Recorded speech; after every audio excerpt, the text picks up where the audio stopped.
Cancer diagnosis के बाद क्या होता है। नमस्ते, मैं हूं डॉक्टर जिनेश सिंह जी, ऑन्कोलॉजिस्ट। आज हम बात करेंगे कि कैंसर डायग्नोसिस के बाद क्या ट्रीटमेंट प्लान होता है।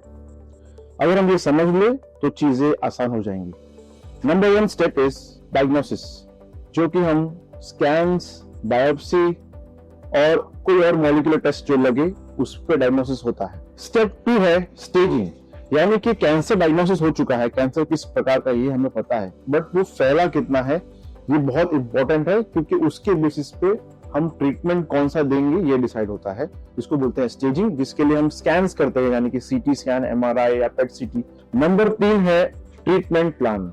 अब जब डायग्नोसिस हो चुका है, स्टेजिंग हो चुका है, नेक्स्ट प्लान है कि इस पेशेंट को क्या क्या ट्रीटमेंट प्लान लगेगा। कैंसर के ट्रीटमेंट में 3 मेन पिलर्स होते हैं। One is surgery, second is chemotherapy, third is radiation. हमारे पेशेंट में इनमें से क्या क्या लगने वाला है ये ट्रीटमेंट प्लान में डिसाइड होता है।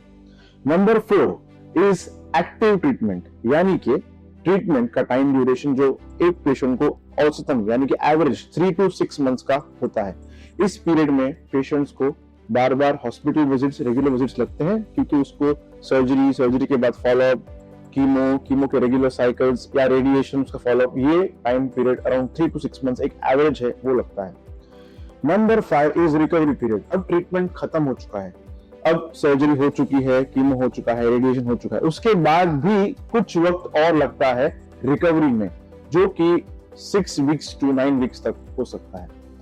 उसके बाद आता है सर्विलेंस, यानी कि अब कैंसर जा चुका है, रिकवरी हो चुकी है, अब उसके बाद हम रेगुलर विजिट्स और रेगुलर फॉलोअप्स करते हैं, जो 3 महीने में ज्यादातर होते हैं, जिसमें हम स्कैन्स या ब्लड टेस्ट या क्लिनिकल एग्जामिनेशन करते हैं।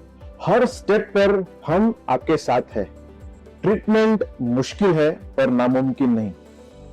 Believe in science, believe in yourself.